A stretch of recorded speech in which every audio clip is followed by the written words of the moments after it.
Assalamualaikum warahmatullahi wabarakatuh. Apa kabar para rebahaners pecinta stories dimanapun Anda berada?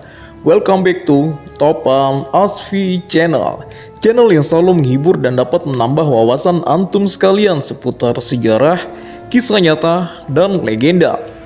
Guys, pada kesempatan kali ini kita masih membahas kisah para nabi. Dan yang akan kita telusuri kali ini adalah kisah Rasul pertama yang ditugaskan oleh Allah Subhanahu wa Ta'ala untuk berdakwah. Betapa sulitnya beliau berdakwah di tengah-tengah kaumnya yang menolak mentah-mentah ajaran beliau. Dan sampai pada akhirnya kesabaran beliau pun sampai pada puncaknya. Akhirnya bencana besar melanda dan kaumnya dibinasakan. Inilah kisah Nabi Nuh. Oke lah, jangan berlama-lama lagi. Buruan, kencengin volume, siapin ipok hitam, kunci pintu dan jendela, and stay here. This is Topam Asfi Story.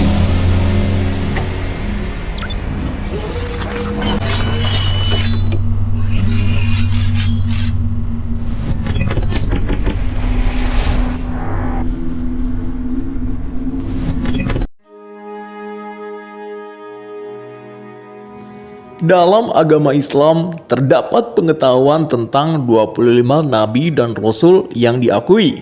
Salah satunya adalah Nabi Nuh alaihissalam, yang merupakan nabi ketiga setelah Nabi Adam alaihissalam dan Nabi Idris alaihissalam. Berdasarkan kitab Ibnu Katsir mengenai kisah para nabi, Nabi Nuh alaihissalam adalah keturunan ke-9 dari Nabi Adam alaihissalam. Oleh karena itu, menurut riwayat yang sahih dari ahli sejarah Islam, jarak antara Nabi Adam alaihissalam dan Nabi Nuh alaihissalam adalah selama 10 abad. Ada banyak kisah tentang Nabi Nuh yang bisa disampaikan. Salah satunya adalah cerita mengenai Bahtera Nuh, yaitu kapal pertama dan terbesar yang pernah dibuat oleh manusia.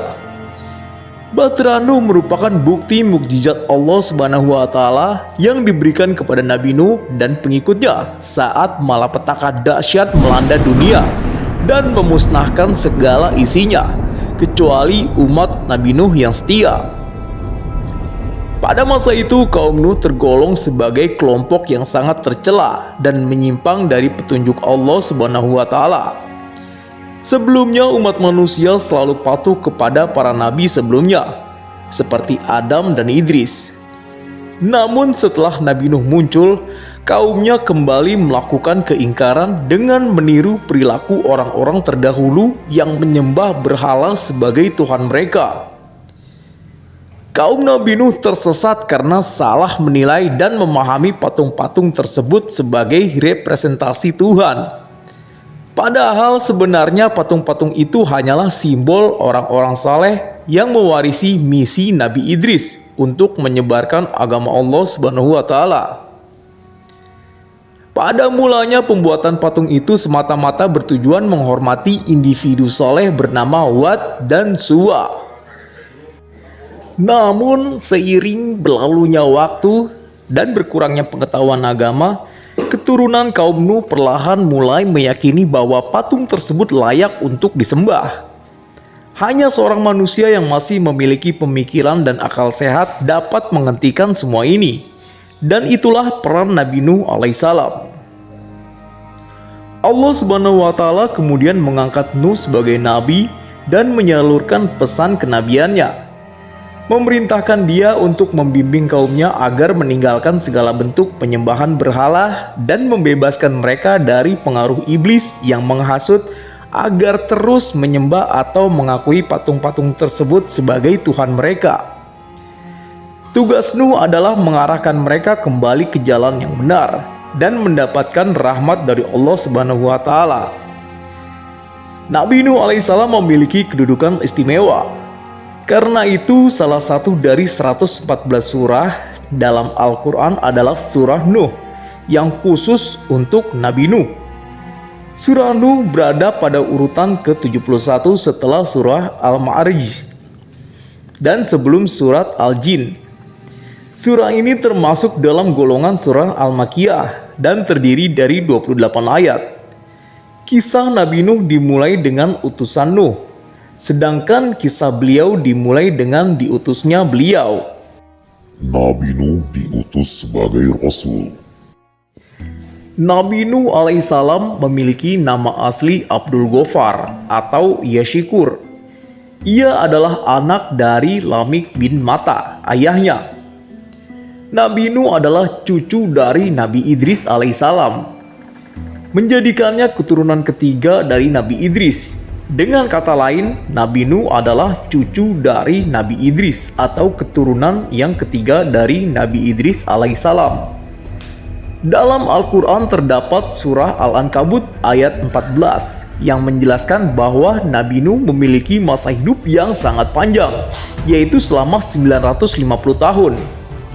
Saat Nabi Nuh alaihissalam berusia 480 tahun, beliau diperintahkan oleh Malaikat Jibril untuk menjadi Rasul.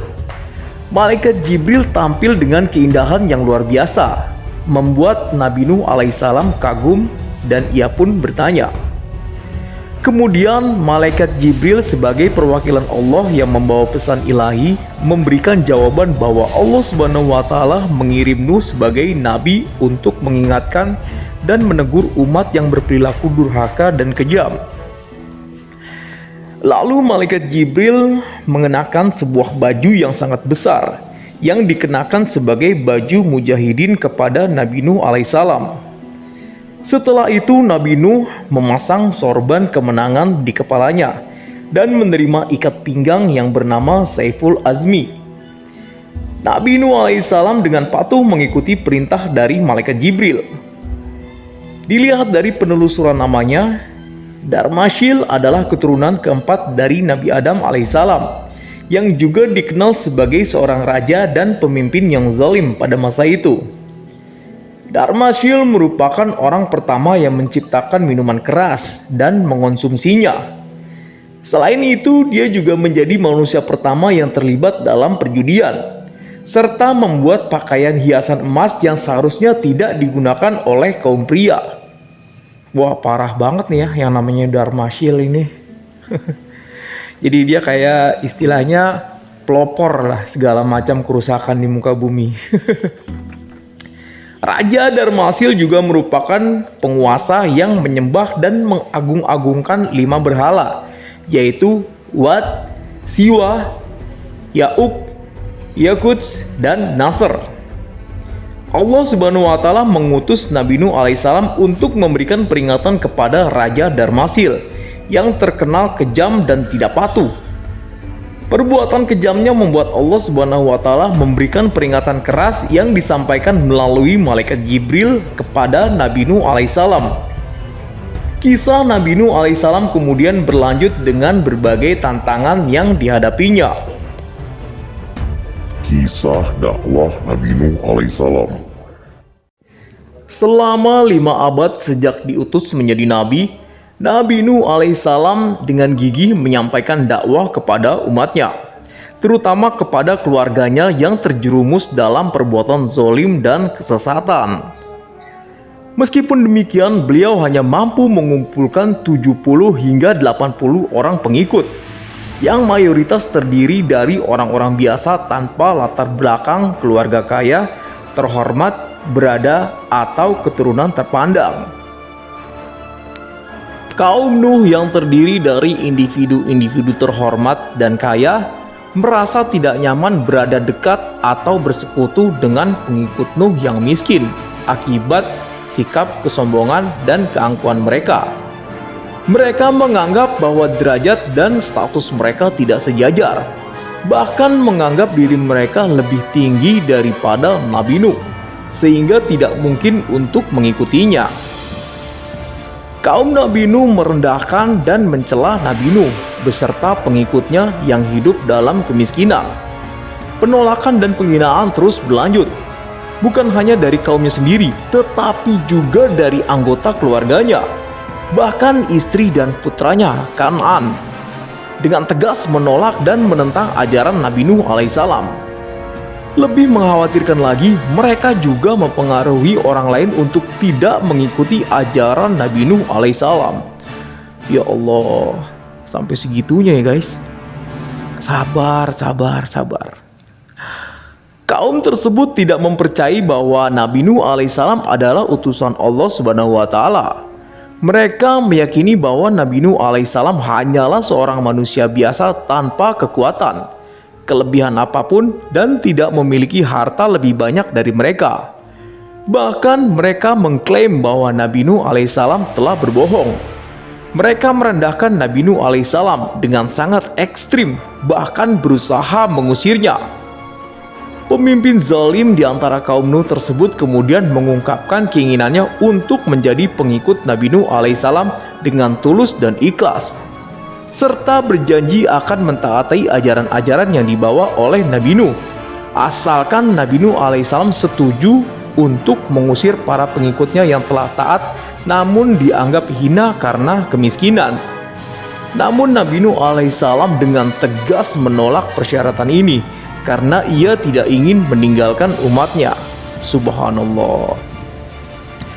Setelah mendengar jawaban Nabi Nuh, para pemimpin yang zalim dalam kaumnya merasa marah dan memutuskan untuk menantangnya. Mereka meminta Nabi Nuh alaihissalam untuk segera membawa azab kepada mereka sebagai bukti bahwa Nabi Nuh adalah utusan Allah yang benar dan bahwa mereka telah berlaku zalim dan durhaka kepada Allah Subhanahu wa taala. Kemudian Nabi Nuh alaihissalam merasa kebingungan dalam menghadapi dan membangunkan kaumnya, meskipun ia telah berusaha dengan segala kemampuannya. Oleh karena itu, beliau memilih untuk menyerah dan memohon petunjuk kepada Allah Subhanahu wa taala, Tuhan semesta alam. Akhirnya Nabi Nuh alaihissalam berdoa memohon agar Allah segera menghukum kaum yang durhaka tersebut. Allah Subhanahu wa taala pun mengabulkan doa Nabi Nuh alaihissalam dengan mendengarkannya. Kisah pembangunan dan mukjizat bahtera Nabi Nuh alaihissalam.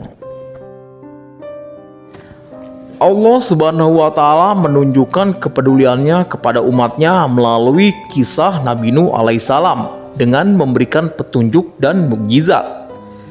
Sebelum menghukum kaum Nuh dengan azab yang sangat pedih dan berat berupa banjir bandang yang menyelubungi dunia, Allah Subhanahu wa taala memerintahkan Nabi Nuh alaihissalam untuk membangun sebuah bahtera yang luar biasa besar dan kuat.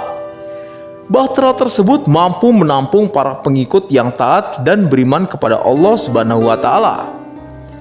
Bagian kisah Nabi Nuh alaihissalam menunjukkan betapa besar perhatian Allah Subhanahu wa taala terhadap umatnya. Setelah menerima petunjuk dan perintah, Nabi Nuh alaihissalam dan kaum yang taat segera membangun bahtera. Bahtera tersebut terbuat dari kayu jati dan membutuhkan waktu yang cukup lama, yaitu sekitar 40 tahun. Buset, 40 tahun bikin perahu ya guys, bahtera yang besar. Ini kalau nggak dengan keyakinan yang mantap nih, nggak akan jadi guys.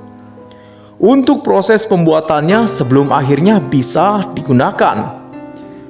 Pada saat pembuatan bahtera, kesabaran Nabi Nuh terus diuji oleh kaum yang zalim melalui cemoohan dan hinaan.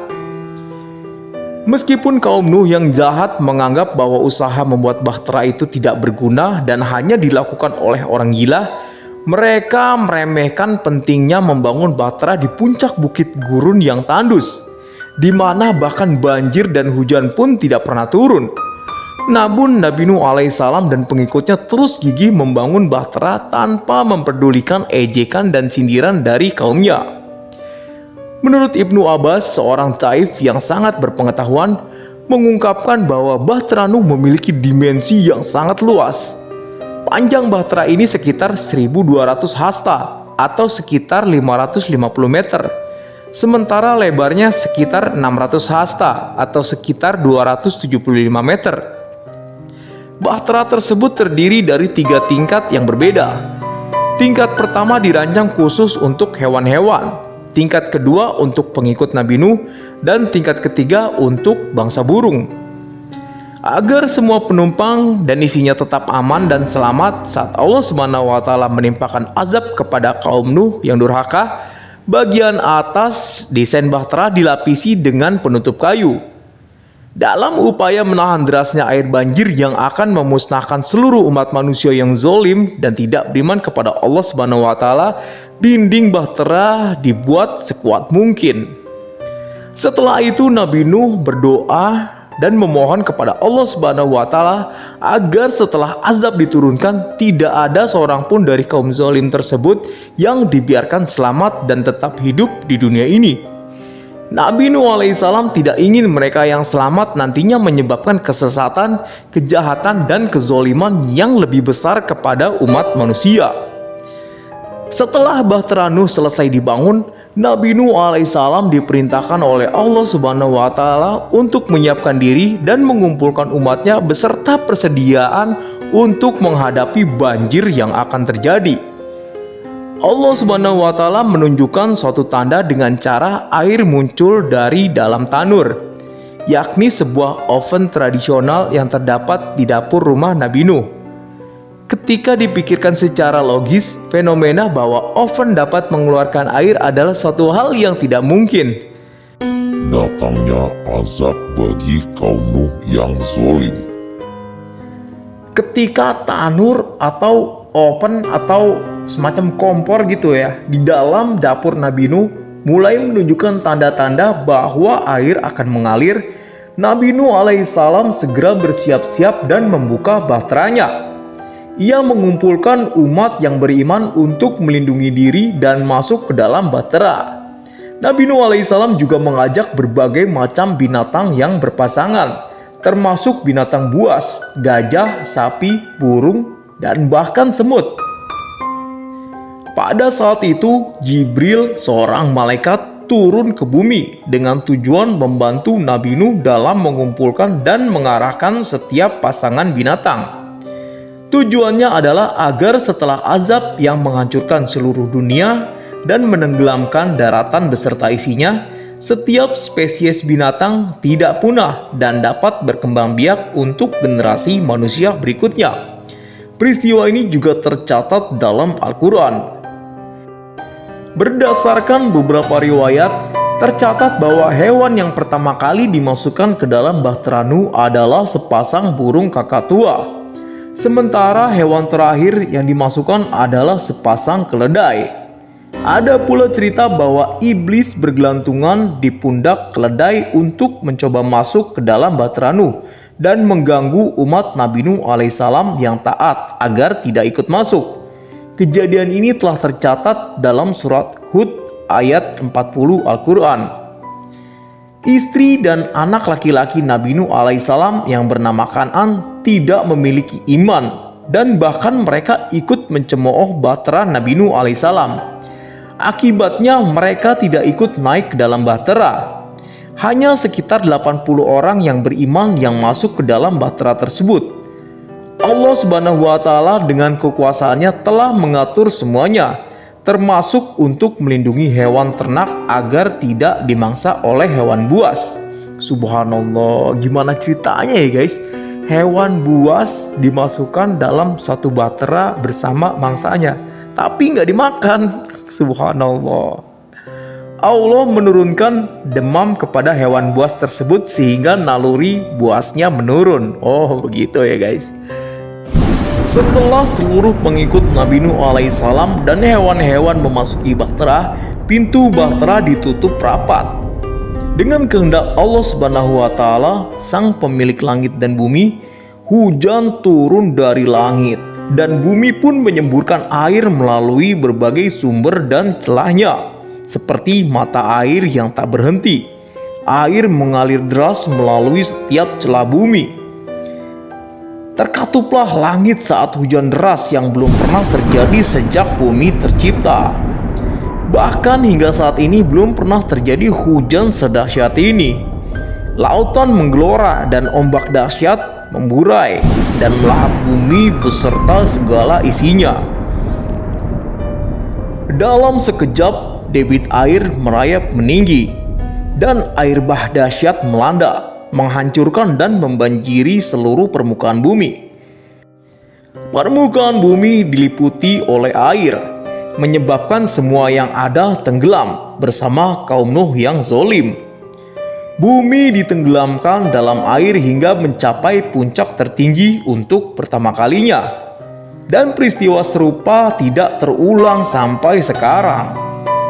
Hal itu merupakan hukuman dalam bentuk bencana yang diberikan oleh Allah Subhanahu wa taala kepada kaum Nabi Nuh yang telah menyimpang dari jalannya dan melakukan perbuatan syirik terhadap Allah Subhanahu wa taala. Guys, demikianlah sekelumit kisah tentang Nabi Nuh alaihissalam. Semoga dapat bermanfaat untuk kita semua. Mohon maaf atas segala kesalahan, baik yang disengaja dan tidak disengaja. Akhirul kalam, wassalamualaikum warahmatullahi wabarakatuh.